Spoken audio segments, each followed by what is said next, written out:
नमस्कार, Shubhangi blogs and किचनमध्ये मी तुमचं स्वागत करीत आहे। आज आपण बनवणार आहे महाराष्ट्रीयन धिरडे। चला तर आता आपण रेसिपीला सुरुवात करू।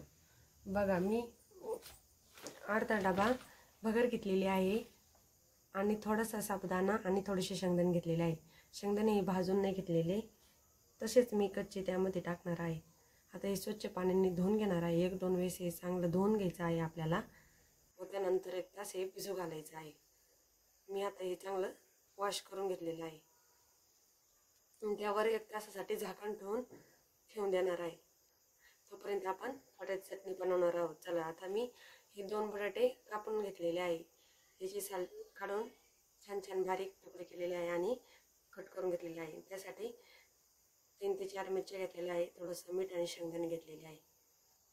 शेंगदाणे हे भाजून नाही घेतलेले, हे सर्व मिक्सरमध्ये बारीक करून घेणार आहे। आता गॅसवर कढई ठेवलेली आहे। कढई चांगली गरम झालेली आहे। त्यामध्ये आपलं तूप तेल तुम्हाला जे आवडत असेल ते तुम्ही बसात ते जे वापरत असाल ते टाकून तुम्ही ही चटणी बनवू शकता। मी हे शेंगदाणे तेलाचा वापर केलेला आहे। आता त्यामध्ये काहीच न टाकता तेल गरम झालेलं आहे आणि ही छोटे काप केलेले बटाट्याची मी त्यामध्ये ॲड करणार आहे। ही नवरात्र स्पेशल धिरडे आणि बटाट्याची चटणी कोणत्याही उपवासासाठी करू शकतो आपण, एकादशीला किंवा इतरही। ही चटणी दुसरं काहीच नाही टाकलेलं, मिरची आणि बटाटे आपली प्लेन चटणी होणार आहे आणि न पाणी वापरता ही चटणी आपण बनवणार आहे। बघा, आता आपले बटाटे छान असे परतून झालेले आहे। सारखं सारखं हलवायचं आहे, खाली लागलं नाही पाहिजे। आणि तोपर्यंत मी मसाले बारीक करून घेणार आहे आणि तेलातच परतून घ्यायचे आहे। वरून पाण्याचा शिपकाही देणार नाही, थोडंसं पाणी पण नाही टाकणार। यासाठी थोडंसं तेलाचं प्रमाण जास्त ठेवायचं, म्हणजे बटाटे शिजतात आणि खाली लागत नाही। गॅस हा कमी ठेवलेला आहे मी। बघा आता कसे, आता यामध्ये सर्व काही मिश्रण टाकून घेणार आहे चटणीचं आणि फिरून घेणार आहे। ती चटणी आपली बारीक शेंगदाण्याचं जे वाटण होतं ते बारीक करून घेतलेलं आहे व त्यामध्ये मी ते ॲड करून घेतलेलं आहे आणि चांगलं हलवून घेतलेलं आहे। चटणी चांगली परतू घ्यायची आहे आपल्याला, वर खाली करून, म्हणजे खाली लागली नाही पाहिजे। आणि गॅस एकदम कमी ठेवायचा आहे। त्यानंतर यामध्ये मीठ पण आपण अगोदरच घातलेलं आहे।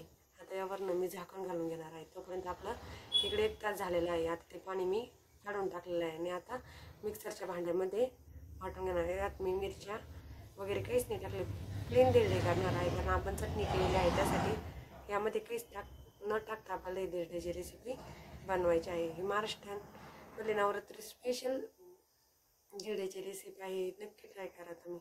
आता आपली चटणी बघा किती मस्त झालेली आहे। ती शिजली की नाही मी तुम्हाला दाखवणार आहे। थोडीशी आपली चटणी राहिलेली आहे, वरनं परत झाकण ठेवून घेणार आहे। तोपर्यंत इकडे आपण धिरड्याचं वाटण तयार करून घेऊ। बघा, आता आपली चटणी छान झालेली की नाही मी तुम्हाला दाखवते। किती सुट्टी झालेली आहे आणि बघा किती छान दिसत आहे, बघता क्षणी खाऊ वाटणारी। अजून 1-2 मिनटं मी ठेवणार आहे, म्हणजे चांगलीच खमंग लागन ती चटणी म्हणून। त्यामुळे आता इकडं आपलं वाटण हे रेडी आहे। आता आपल्याला धिरड्याचं आपलं वाटण रेडी करता आहे। मी एक भांडं दळून घेतलेलं आहे, आणखीन एक दळायचं। आपली चटणी रेडी झालेली आहे। आता तवा गरम करायला ठेवणार आहे। आपलं वाटणही रेडी झालेलं आहे। त्यामध्ये आपण चटणीत किती मीठ वापरलेलं आहे आणि धिरड्याचं प्रमाण कसं बघून असंच मीठ आपल्याला चवीनुसार त्यामध्ये घालायचं आहे। आता यावरनं मी शेंगदाणा तेलातच हे धिरडे करणार आहे।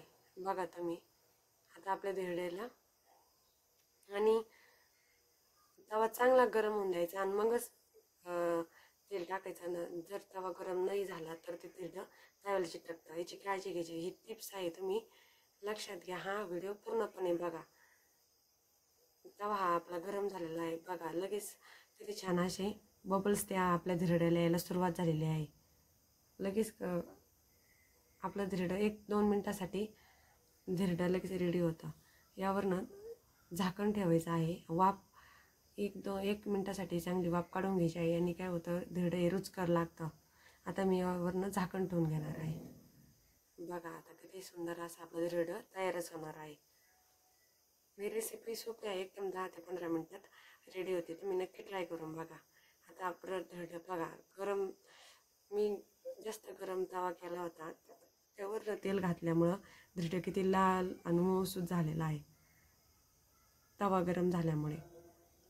तवा जर थंड असला तर धिरडं त्यावेळेला चिटकतं व ते धिरडं मोडलं जातं, चांगलं धिरडं येत नाही. आपण काळजी घ्यायची. आता बघा आपले धिरडे आणि सगळं प्रमाण व्यवस्थित असल्यामुळे धिरडे किती पटपट आपले उलटत आहे आणि एकदम सॉफ्ट झालेले आहे, एकदम मऊ आहे, कडक नाही आणि काहीच नाही. बघा आता मी एक एक करून सर्व धिरडे बनवून घेणार आहे. आणि तिकडं मी बटाट्याची चटणी ही बनवलेली आहे. अशी चटणी तुम्ही नक्की ट्राय करून बघा कशी होते, मला कमेंटमध्ये नक्की सांगा. आता उपवासासाठी म्हणलं का 1-2 मिरच्या तळून घेतल्या तर एकच नंबर लागतं. बघा आता मी 2-3 मिरच्या घेतलेल्या आहेत, ते पण धिरड्यासोबत तळून खाण्यासाठी घेणार आहेत. आता आपल्या मिरच्याही फ्राय झाल्या आहे. बघा चांगल्या तव्यावरच फ्राय करून घेतले आहे. आता इकडं बटाट्याची चटणी रेडी आहे, मिरच्या पण आणि धिरडे पण. आणि थोड्या मिरच्या परतत आल्या का लगेचच मीठ त्यामध्ये वरण घातलं का मिरच्यांना खूप छान टेस्ट येते, तिखटपणा कमी होतो. आणि मिरच्या मध्यभागी कापून घेतलेला आहे. आता आपली धिरडे रेडी झालेले आहे. बघा किती छान चटणी, तळलेली मिरची आणि धिरडे किती सुंदर अशी आपलं ताट रेडी झालेलं आहे. चॅनलवर तुम्ही जर नवीन असाल तर चॅनलला लाईक करा, सबस्क्राईब करा आणि शेअर करायला विसरू नका. आणि ही रेसिपी तुम्ही नक्की ट्राय करा. थँक्यू.